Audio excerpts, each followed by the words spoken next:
$8.6 million. Think about this. And the race, it didn't work. It didn't work. Today's program is titled Republicans Were Gloating Before the Votes Came In. Now they are shell-shocked. Subtitle: Republicans started counting the chickens before the eggs actually hatched. And they lost the bet. Big. Not only in local races, but in other races. I think it's something that should educate everybody on one important issue. You aim to serve the people.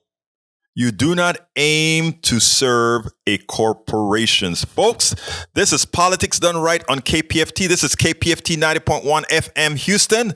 Thank you guys all for being here listening to us on air. It's great. I'm here sitting in the studio with my daughter, Ashley. I don't know if your mic is on yet, but let's see.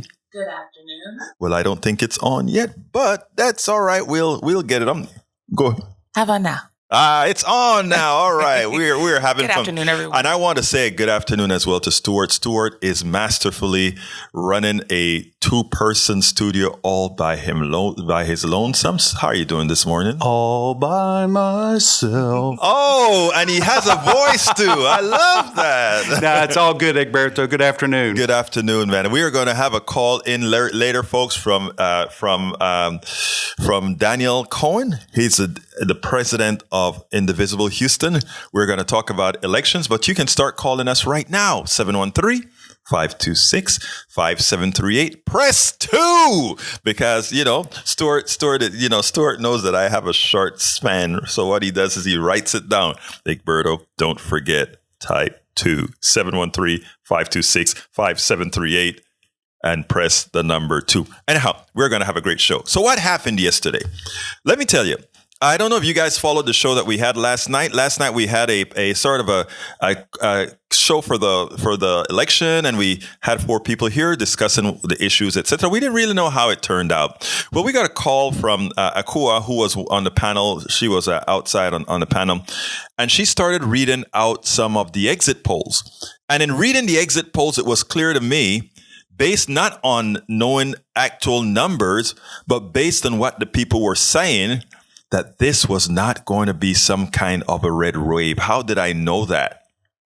It was clear. It was clear because what happened is the items that people were concerned about, the items that they were worried about, actually meant that it was likely it wasn't going to be on issues like crime as a major absolutist issue. It was going to be something else. And you know what, folks? It was. It was something else. Anyhow, Alexandra Miller. She spent $8.6 million. Is that a phone call that I see as number 1? I see a telephone number on number 1. I don't know if that's a call coming in or not. Okay, great. Anyway, Alexandra Miller spent $8.6 million up and until just before the election, the last reporting time that she did. And what's interesting is that was not enough to buy votes. If you guys remember what I said when I had two different politicians in here. Well, one was running for judge. She won. Juanita Jackson. She won her race, so she's now Judge Juanita Jackson, as well as we had former state representative Gina Kalani in here. We were talking about the amount of money that people put into these politics and why they're doing it. And one of the words that I said is, do not allow yourself to be purchased. I said that on that Friday. I said that on that Wednesday. Do not allow yourself to be purchased. Remember, it's still one person, one vote. Remember that if they are paying all this sort of a money in there, I tell you what, it actually means that they want something out of you. And those particular politicians are not in there to serve you, but to serve those who gave them money. On the internet, we have Jean Mayer says, I love it. Thanks for all your work, Egberto. Thank you so kindly, Jean, for listening. Please remember to share what you're hearing here on KPFT 90.1 FM Houston. So what happened? I think in the beginning, I wrote a newsletter the day before telling folks not to listen to the polls. And the reason I didn't want folks to listen to the polls is the polls can get kind of depressing. And what folks fail to realize is a poll is just a snapshot in time. And in being a snapshot in time, it means that all other influences can still take effect on you. And that is exactly what happened. I don't think that I'm not one of those poll deniers. I'm not one of those who would say, don't believe the polls that are all wrong, etc. No, that's a fool's errand. If I go into a room and I do a poll, there are scientific ways to do these things that are successful. It just was that after seeing many of these polls, people got to work. People got people excited for reasons that affect their bottom line. And you know what? It worked. It's not that the polls were wrong. It's that you make the polls in any particular instant. Let's give an example. We had Juanita Jackson here. There are a lot of Houstonians that looked at crime as the issue that was so large under Hidalgo, as if Hidalgo was responsible for this type of a crime. And they gave a narrative that gave the impression that that was the case. The judges were quiet. They couldn't say anything because they cannot talk about their cases. They were concerned about their professionalism. And in being concerned of their professionalism, they hurt themselves. So what did we do, and what did many others around the county do? They came on air. They came on in blogs. They came all over to talk to Houstonians, to talk to Harris County folks and say, hey, guys, here is the reality. You cannot believe what you're hearing on the mainstream media, and here are the facts judging these particular issues. You can't believe what Alexandra Miller and her minions are telling you. They're spending $8.6 million to lie to you, to convince you that somehow these are issues in the state. Well, what was great about this election here in Harris County? We're not talking about the rest of Texas right now. That's another story that I'll cover in a little bit. But here in Harris County, it proved that if we have enough people telling the truth, enough people that you respect, that you can listen to, that you don't need a lot of money. Hidalgo proves that you don't need $8.6 million to win a race when somebody is spending that amount of money to lie on you. What you need is the connection to your people. That's why we have a KPFT 90.1 FM Houston as well, because it's a direct, free connection to the people. And what do I mean by free? It's not really free, right? We always ask you guys to call 713-526-5738 and help us out here. But you have somebody whose only loyalty is to you. And that's what we did here. So Alexandra spent $8.6 million. And what did it buy her? Did it buy her quite a few votes? It did. Because a lot of folks were convinced on the lies that were being told. But you know what? Enough of us informed enough of our fellow brothers and sisters or fellow citizens that guess what? This is the truth. And I want to use that race, not only the Hidalgo Miller race, but all the other races here in Harris County, where most of these judges that did nothing wrong to be denied re-election got re-elected. And they got re-elected on the power, not on money from the rich fat cats, but they got reelected on the power of you doing the right thing. And in the process of doing that, you ensured. I tell you what, these developers will think twice again before they throw a mattress. Mac is going to think twice. He and his wife, they're going to think twice again before they unload $600,000 that just went poof into the air. I know they're made of money, but still yet, these guys that are made of money don't like to give their money away either. Okay? Mattress, yeah. Now, we have others as well. We have the brothers who build homes. I don't remember their names. Who build homes? They invested a lot of money. I think it was something like $500,000 or something like that. We had all these people put money on this woman.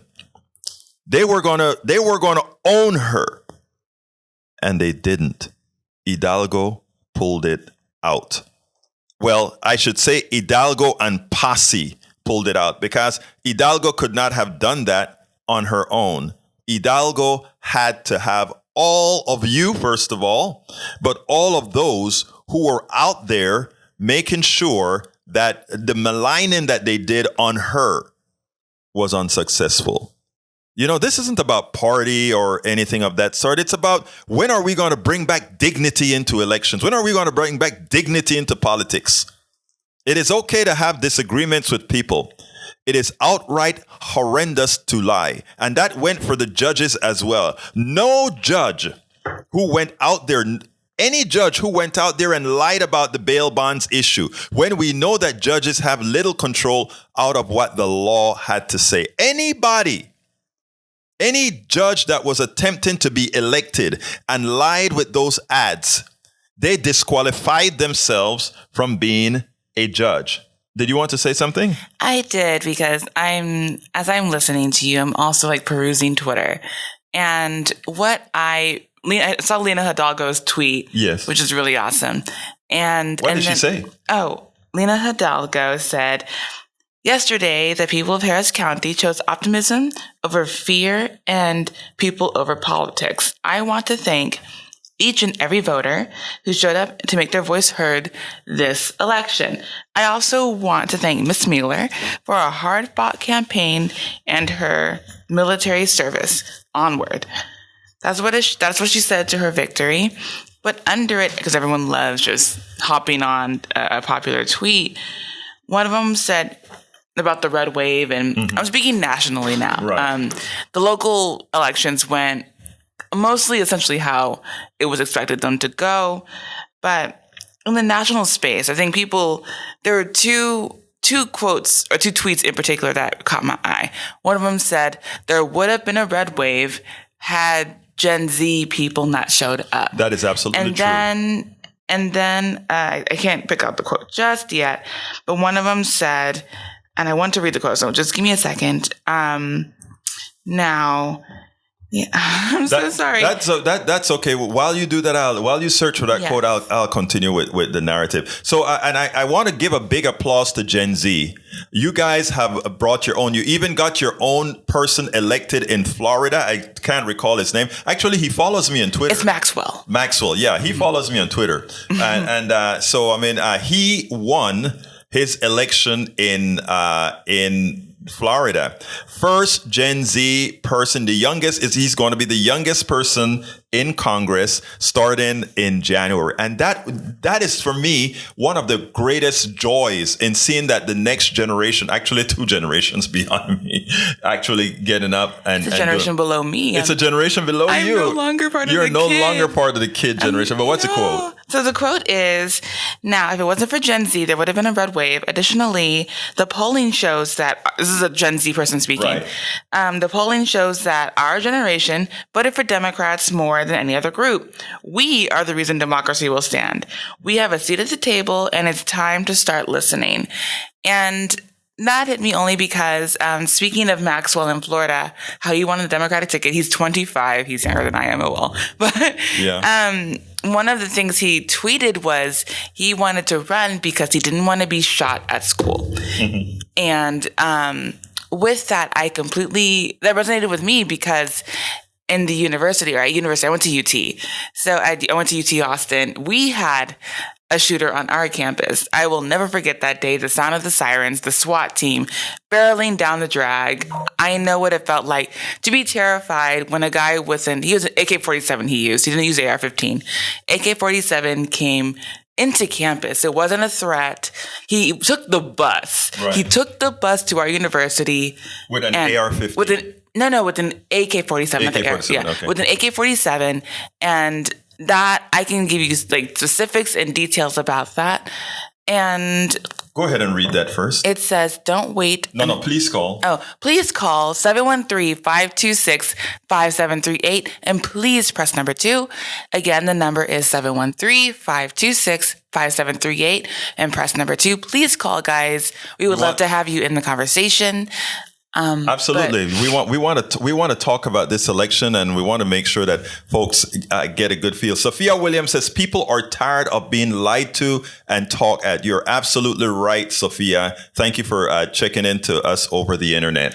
Oh yeah, and speaking of Gen Z, what I noticed is that they're speaking of all the attack ads, and speaking of like bail bonds and the people like being let out and re-killing or doing crime again.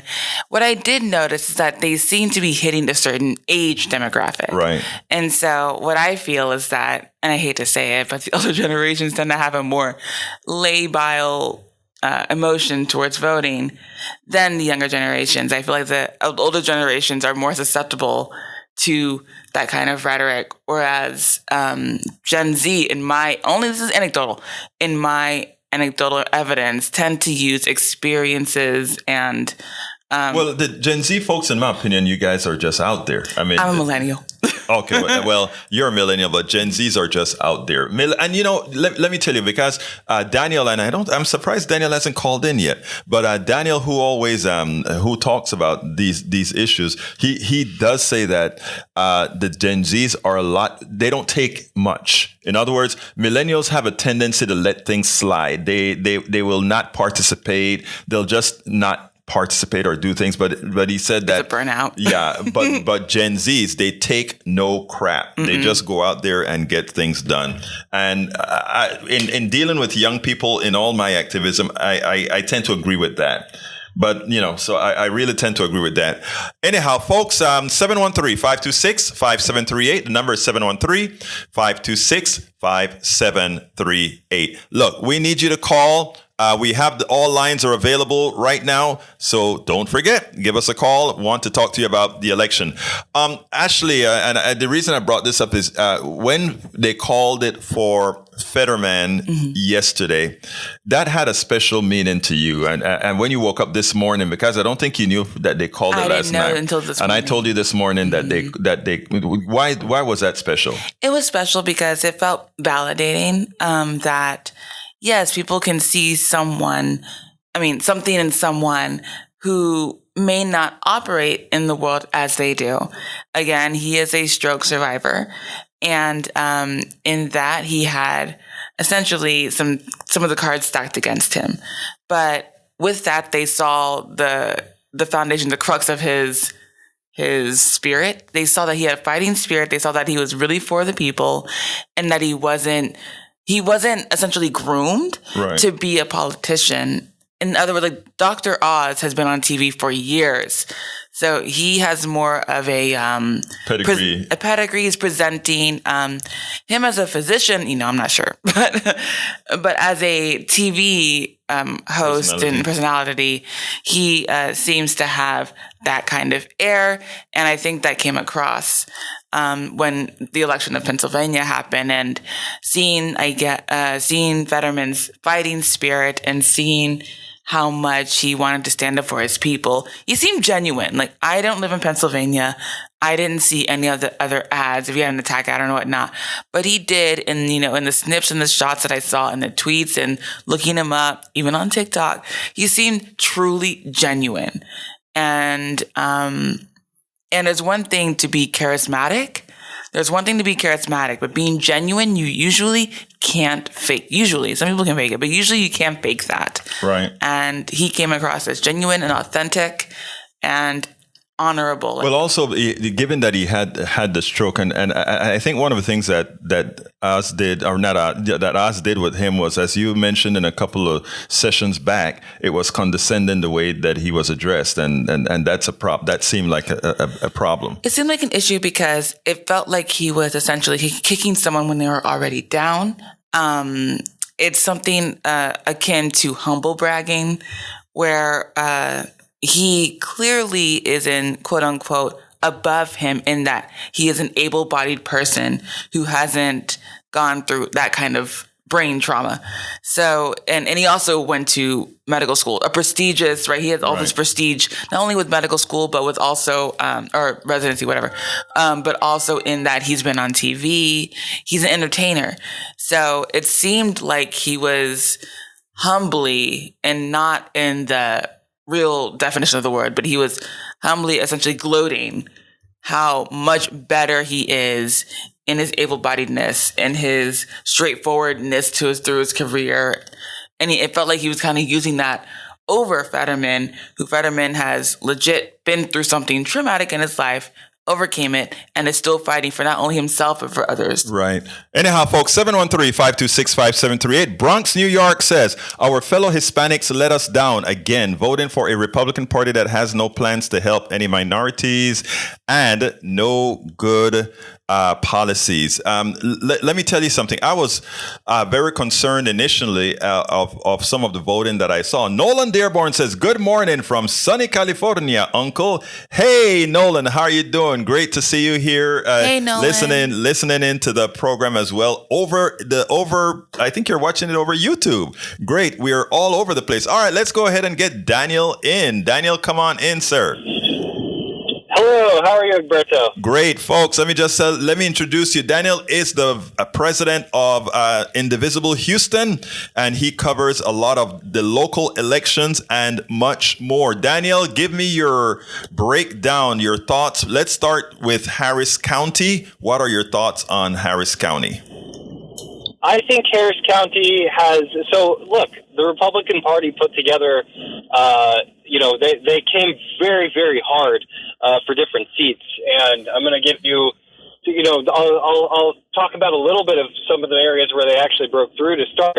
Remember, there are 5 judicial seats where it seems like they're going to break through. Right. And so there is that some of those efforts worked.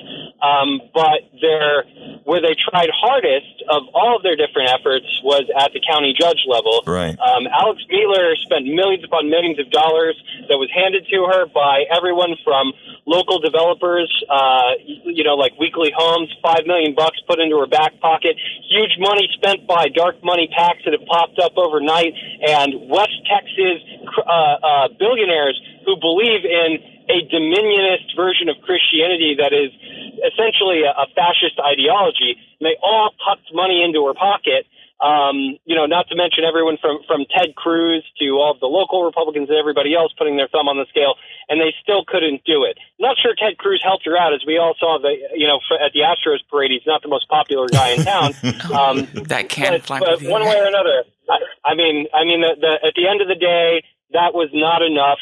And the Hidalgo campaign was successful because a lot of the hard work that has been put in here in Harris County over the years, and because of all the hard work that has gone into this cycle. I got to give a shout out to a couple of people on that. Diana, if you're listening, you're a hero. Very much so. Races the last couple of years or last couple of cycles. And you kept up the fight, and it's the people down at the Cornyn protest and the people who have been block walking, and the clubs in Action Pack and groups like that that did a lot of the hard work that built up that firewall to make sure that 15,000 vote margin showed up today. So I want to stop you right there, Daniel. I want to stop you right there for one specific reason, because that call out that you made is so important, because we have to keep those people who are supporting candidates that support the people engage. And you're correct. Diana wrote a hell of a piece. In fact, I carried it and interviewed her for the piece as well. And many others working. We did something with the Clubs in Action just last week that we posted and made sure a whole lot of people saw that. I want all these politicians to know, the ones who got elected, right, to remember. I want them to remember how they got there. And to serve the people. These activists are the ones who did it. They are the ones who engage people. In other words, activism and groundwork will beat millions of dollars any day. And the work that you do and many others in this county and throughout this country do are the ones who win elections for you. Continue, please. I just wanted to reiterate that, Daniel. Oh no, I think you're absolutely right. I think you're looking at for the first time in history, you're looking at a 4-1 commissioners court. I think it was a major discussion point this cycle, and it has been recently about underrepresentation of the Latino community in Harris County. And now you look at commissioners court; it's 3 out of 5 members of the court Right. are Latinos. So it's I think that this has been a seismic shift since 2018 in what and really since 2016 in many respects, and even a little bit before that. Right. Let's say over the last decade or so, we've seen a seismic shift in what's going on in Harris County. We've seen massive movement on the ground, and it's going to have to continue because, one, these folks are not going to just, take their money and go home. They're going to keep trying to buy our county. Exactly. And two, a 4-1 Democratic Commissioners Court doesn't mean that it's a lock for all the policies that you want. You got to advocate, right? I want to talk to you about that because that is something that has to be watched. In other words, a lot of people think, all the folks that we got into power, now we know that the people that we serve, which is all the people, that they're going to do what needs to be done. Of course, we know better. Tell us a little bit about that. What do we have to watch out for? Well, so Judge Hidalgo has passed a truly revolutionary progressive agenda in a positive way over the last few years. We now have universal pre-K in Harris County and full-throated support for the Harris County Department of Education. We've seen improvements along the lines of health services that have been offered, and we've seen she had to fend off this extreme position and just outright lying propaganda campaign from the from the bail bond industry and Republicans who were trying to buy our seat. Just a very cynical campaign that was chock full of lies that were so brilliantly dispelled on some of your recent shows regarding bail reform. That bail reform, the county bail reform, misdemeanor bail reform that was implemented was nothing short of it was a huge change that gave so many people their rights back, and the bail bond industry didn't like it and ran a campaign based on lies surrounding it for this entire cycle, so that they could pad their pockets. So that, and there's so many other things we could talk about, but what I'm getting at is these changes wouldn't have happened if we hadn't seen the court change in 2018. And these changes are not guaranteed in the next court, because when you have a 4-1 majority, it changes the dynamics. You no longer have a thin majority of 3 people who have to stick together. You have some ideological discrepancies within the majority on the court.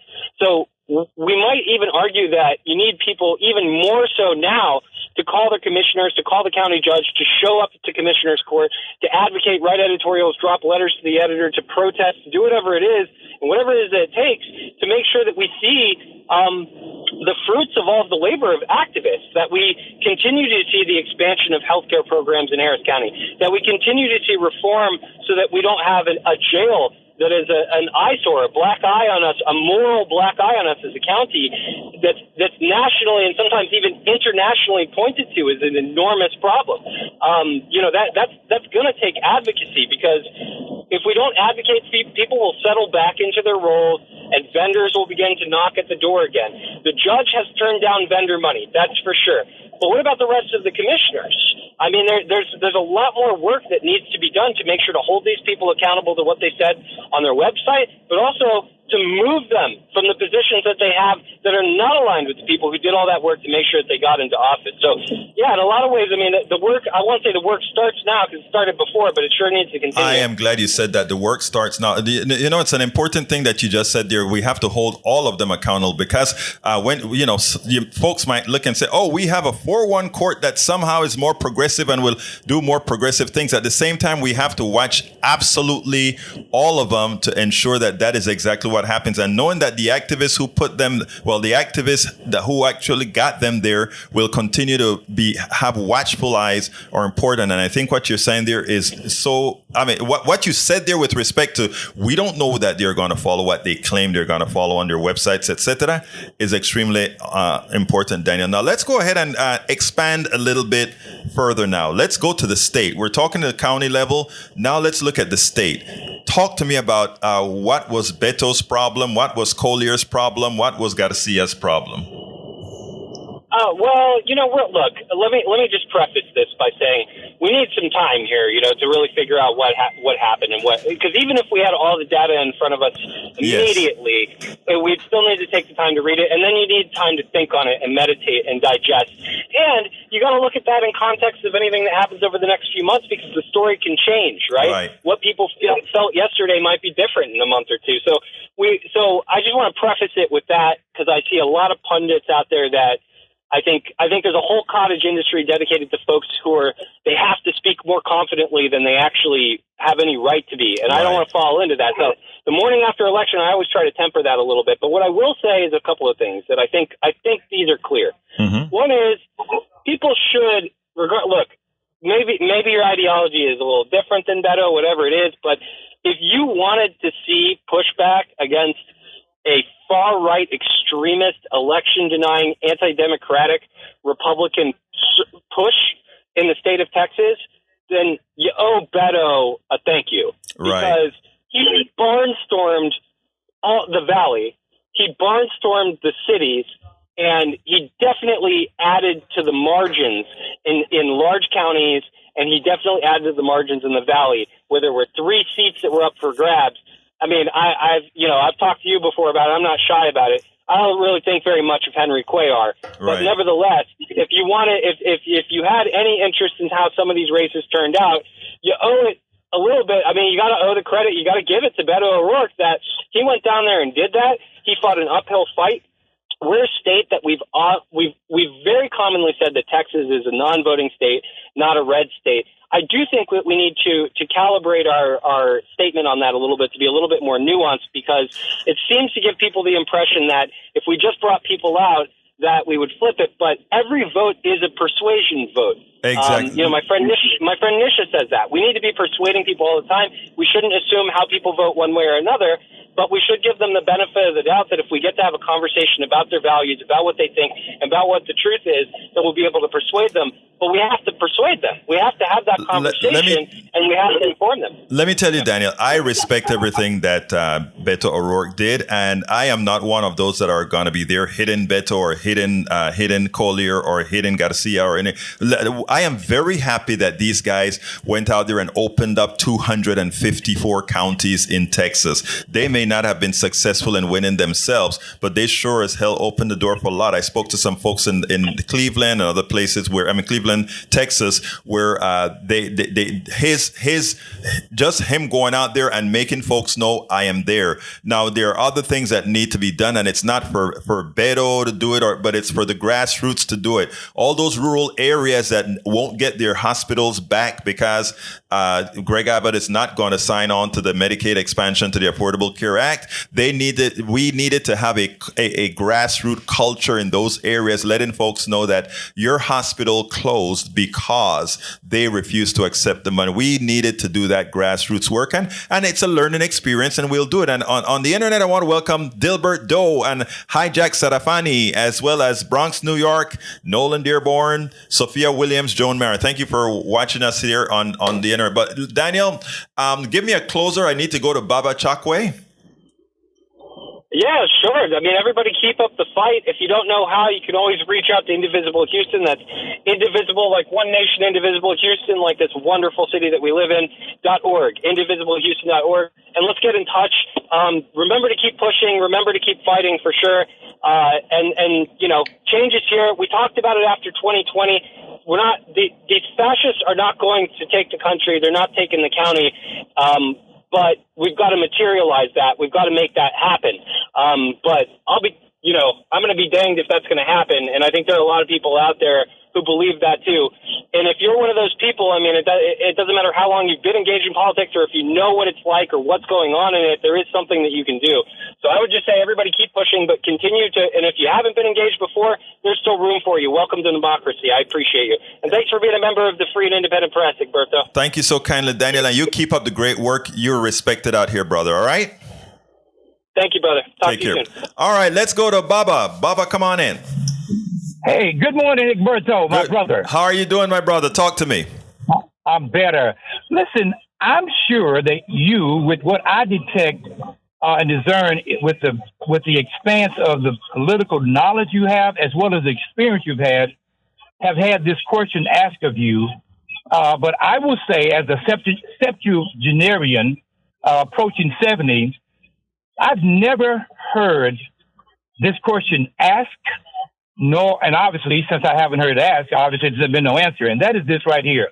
When you consider, Egberto, that every political office from the lowest level, which would be a state council person, I think, unless I'm mistaken, is that right? Yeah, that's good. That's, Okay. Yeah. Every political office holder has layers. Watch me, Egberto. Layers of staff people that are designed to supposedly filter the particular request for communication from their constituents. And then on top of that, depending on what the particular request is, will depend upon whether or not you get a response from a particular staff person, not the elected official. So, and you know if that's the way it is at the city council level. Imagine going up to a state level. I mean, you can forget senatorial and representatives and president. So here's my question to you, my brother. Would you please and judges are a special case. Let me just say, so you singing their praises, and well, they probably deserve it if you're singing their praises. But I'll say this: since judges have to maintain the air of impartiality, and I do mean that is the impression or the air of impartiality, because ain't nobody impartial on nothing. Because when jurors on a jury and they're asking you, can you fairly impartially, they lying. Mm-hmm. Nobody can be impartial. Right. But of course. So give me the question, brother. Give me the question. I got you, brother. I got you. I'm getting to the question, man. Okay. What are you doing? Are you getting impatient with me? No. I just want to get to the question so I can get it for you. Everything I've said is to give you a background to what the question is, brother. Okay, let me hear it. Thank you. The question is this. Tell us what steps can any citizen take to hold somebody accountable that you can't ever get to see or talk to? That's the question. Okay, here's the deal, brother. Listen to me and listen to me good. All right? Ooh. Listen to me. You talking to an elder like that? No, you're my friend, aren't you? Yeah, but I'm an elder too. For you to tell me an elder to listen to you good? You come from my motherland, brother. No, brother. I am in your age group, and we are brothers. We are. Oh, I'm sorry. Oh, I apologize. Forgive me. Please forgive me, Egberto. Would you please? No. Come on. You know we're together, man. You know I love you, man. Come on, let's get busy. Busy. You ready? Yes, let's get busy. All right. Let's get ready for the answer. Here we go. Look, you will never, and turn down your phone a little bit if you don't mind, my dear friend, so we don't, because it comes over a little bit. But here's the answer, sir. I'm sorry, yeah. No problem. I apologize. I should know better. Yeah, my brother, here is the answer, my dear friend. Here's the answer. We have very little control in talking directly to any of our politicians. It's just almost an impossibility. But you know how we speak to them, sir? We speak to them with our vote and with our activism. That person that called earlier is a buddy of mine, and he's a hell of an activist here in Houston. And you know what we do, sir? We get things done. We make sure folks get elected or de-elected with our activism. So you don't have to speak to Lina Hidalgo. You don't have to speak to Miller. You don't have to speak to any of them. Your vote speaks to them. The activism they're going to see when you don't agree with them, they are going to see. As you mentioned earlier when you spoke to me, you said, that they have people who are listening, communication directors, communication absorbers, and everything else. So they are informed, my brother Baba Chakwe. Okay? So that is the answer, sir. All right? Thank you. I love you, man. And did you forgive me for... There's no, brother, there's no forgiveness. You're my brother. You know, come on now. Okay, all right. Thank you for calling, sir. And don't forget, tell folks about our station, all right? I will. I love you too, man. Love you too, brother. Take care. All right, let's go to Peggy. Peggy, how are you doing, my friend? I'm just waking up here. Hey, wait, let me check first. Is this my friend Peggy Lopez? Yes. Hey, Peggy, talk to me. I worked yesterday from 6 in the morning until 9 o'clock last night. Oh. And I realized that I've always known I live in Tea Party Central here in the far north of California. Mm-hmm. And yesterday I got such a heavy dose of the MAGA-ness of where I live.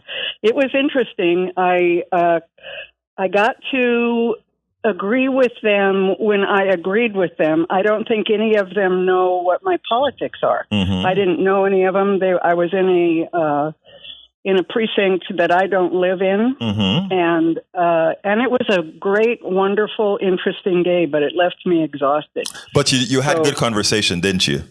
Great conversations. Yes. Wonderful conversations. It was just a wonderful day, and I decided, because I spent all day with them and they are in such a bubble, mm-hmm. and they knew all of the people that came through because they belonged to the same groups and everything. Groups, yeah. And so that was an interesting thing to see how they feed off of each other. Right. I've been, you, Michael Moore, and me, we all agreed that there was not going to be a red tsunami or whatever you call that. Yes. That we've been preaching it, haven't we? Yes. And I tried to tell him last night when we shut the machine down, it said how many Republicans and how many Democrats had mm-hmm. voted through the day. But there was an awful lot of mail-in ballots that mm-hmm. were not included in that count, but they were all sort of on a kind of a high because everybody that came through except for 3 was a Republican. Right. And I kept saying, there's a lot of mail-in ballots. There's a lot of mail-in ballots that we don't really know. Oh, no, we know. Okay. Well, you know what, Peggy? I don't know if I told you this, but I am thanking all of you guys who have been so powerful and so brave in doing what you guys did to go work those polls. I understand what it's like. I used to do it. I used to be a judge and at the poll and all that kind of stuff where you are locked in for 12, 14 hours. It takes stamina. Girl, you got it going on.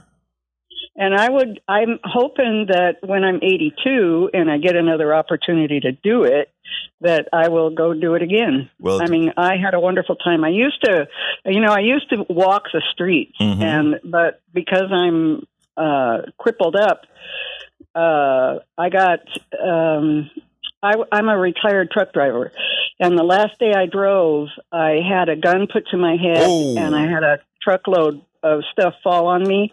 And that was like 2 days before 9/11. Ouch. And when 9/11 hit, I couldn't get out of bed. I was a mess for about a year and a half. And Peggy, I still am, but I want to jump to another call, but before I jump to another call, I want to ask you this. Yeah. No. I want to ask you this. No, good. Still got a pink hair? Did you have the pink hair then? Did you have the pink hair then? No, I didn't get the pink hair till I got my balloon business. Okay, but hey, by the way, I still want my what is it, strawberry jam or something like that? Well, you're too late. We're about to make blackberry jam. Well, I'm putting into my order for my blackberry jam. Well, you got to send me an address to send it. I know I'm going to do that. I forgot to do it for the last one, but I'm going to do that. But thank you, Peggy. You have a wonderful day. Okay. You too. I'm loving that the news is good. Thank you kindly. You have a great day. All right, let's go to Brad from Spring Branch. Come on in, Brad. All right, Egberto, what did we learn from yesterday? What did we learn from yesterday? You know what? And I hope you and I are going to learn the same thing. I learned that it's not about money. It's about activism. It's about talking to your people. When I say your people, I'm talking to everybody, letting folks know the truth. And if you have a good message that is truthful, that folks can buy, you can win. Why did you learn? No, that's not what. No, we learned 3 things. 1, Texas is red. Deal with it. Okay. Two, Harris County is blue, at least for the rest of the decade. Deal with it. And three, unlike with the Republicans, why they changed the law, why you can't vote straight Democrat, straight Republican, we found out that Democrats are not lazy. You know something, man? I like the way you think so succinctly. But you know what? I want to be a little bit more esoteric than that so that we can bring more folks aboard, Brad. You're right. Of course, you're right. Texas is still very red. But my contention is for me, it's not about red or blue. It's about doing the right thing, right? So I'm not asking people to change their party affiliation. I honestly am not care. I don't care if somebody keeps or change your party affiliation. You know what I want them to do, Brad? Tell me. I want them to vote their interest. And if they vote their interest, I don't care if you're blue or red. Think about this. If you live in Yoakum, Texas, all right, you lost your local hospital because Texas decided not to take the Medicaid expansion to the Affordable Care Act. And therefore, that hospital doesn't have the finances to stay alive because people can't afford to pay the bills that hospital needs to stay alive. So it closes. Those folks have to fly into the closest major city for any kind of support. All right. That's not a red or blue thing. I can tell you, or do you want that kind of support? Then these are the particular politicians that will actually give you that. But we don't campaign in that way, Brad. We just campaign in blue and red. Don't you agree? That is true. We do. And I'm saying, so when I told you, when you say Texas is red, Harris County is blue, and you know what? Democrats aren't lazy. They'll go ahead and vote all the way down the ticket. Well, you're right. But I want it to be more than that. I want to talk to my red brothers and sisters too, right?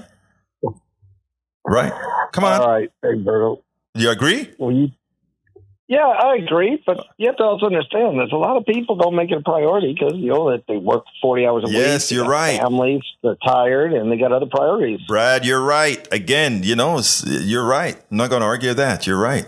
But anyhow, anything else you want to add, sir?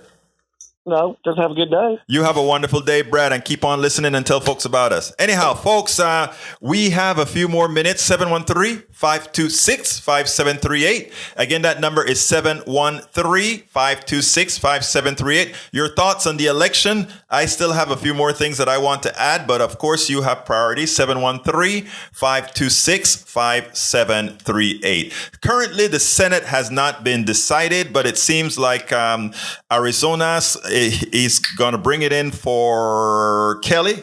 Kelly may come in Arizona. Mastos may come in New Mexico, even though she's behind. The idea is that a whole lot of votes that are out are likely to be her votes. So we'll see. And of course, Warnock and Walker are going to a re-election. Why is that important? And why are we talking about that locally?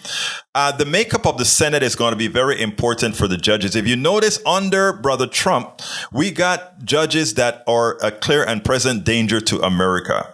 And that is not me saying that only. That is folks that know. I mean, if you're going to live by a constitution and follow a constitution is a must. And we have judges right now that are not following these rules. Let me explain, right? Because this is important. A few months ago, I've written some articles about how do you legally have a democracy that is anti-democratic. Let me explain. Right now, we have three branches of government: the executive, the judiciary, and the legislative portion of government. Okay, three parts of government, and they are supposedly co-equal. That's not true, but they are supposedly co-equal. All right. Now, if we elect the people that we want, if the masses of people elect those who they want, we elect the senators we want, we elect the Congress people we want, and we elect the president that we want. Guess what happens? Guess what happens if when you start to have a corporate controlled judiciary, this is what happens. Okay, as a society, we decide that we want health care for all. As a society, we decide that we want family leave. As a society, we decide that we want child care. Three of the major things that progressives like and most Americans say that they want. All right? Now, Congress, the state, the representative, the House of Representatives passes a law that supports all those particular issues. And then the Senate approves all those laws, and it goes to a president who signs that law. Some corporation goes ahead and it gets somebody that they claim has something called stand-in, right? So this corporation comes in and says, I don't want, Peggy wants to see your face. I don't want, okay? And listen good, I don't want that, the corporation tells the government, right? And they go ahead and they sue in the courts. And you know what that court does? If it's a corporate-owned court, it doesn't look at the Constitution to see if this is really something that is unconstitutional. It finds some way, because they are not, when you get to the Supreme Court, their answers are not, cannot be questioned. So, the corporations, we give Medicare, health care for all, we give family leave, we give child care, and the corporation thinks that because that means you have to pay more, the wealthy has to pay more taxes to make sure society is a livable society. The corporations then sue. After they sue, the judges rule in their favor and marks the bills passed by the people, because remember, Congress, the Senate, and the president are the ones that represent the people, right? But if you have a former president, Trump, that goes ahead and assign judges that are undeserving of those jobs that can be bought, then those judges rule all those bills unconstitutional. And then it removes the power of the people, because 9 people up in the Supreme Court, likely we're talking about 5 people in the Supreme Court, decides that something is unconstitutional, and the will of the people then is denied. Do you get it?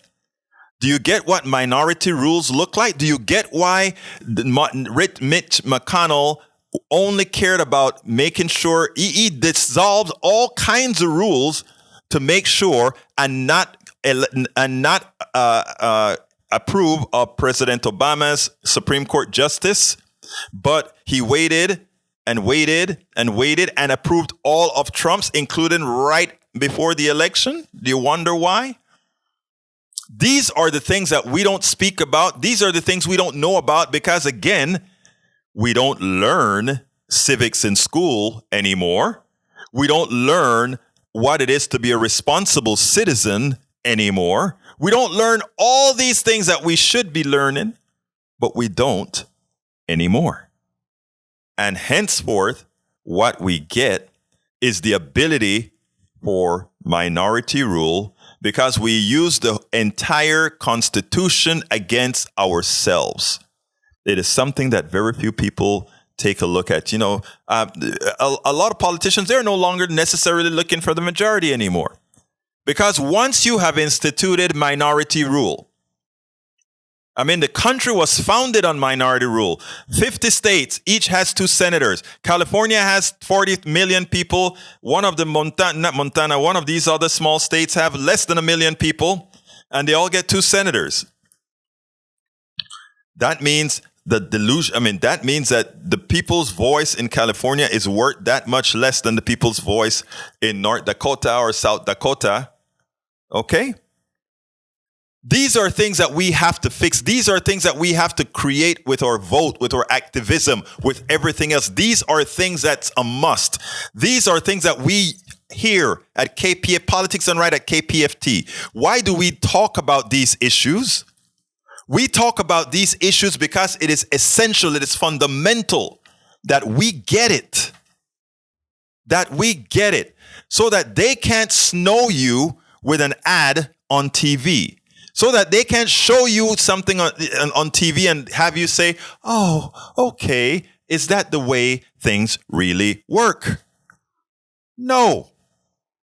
It is essential, folks, that we participate in our body politics. It is essential that we do not allow, going forward, money to control what happens in this country.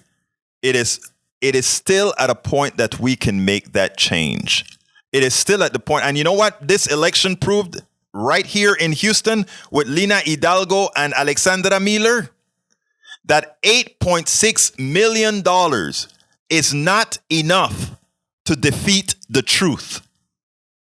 And if we replicate this throughout the state, throughout the city, throughout the country, we can start electing people who serve the people and not people who serve the mighty dollar and corporations, etc.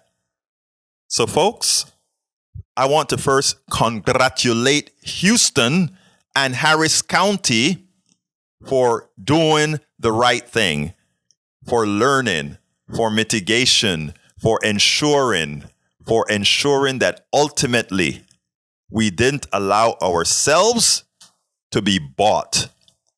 Now we have to replicate this throughout Texas now, because Texas has proven that it still has a ways to go.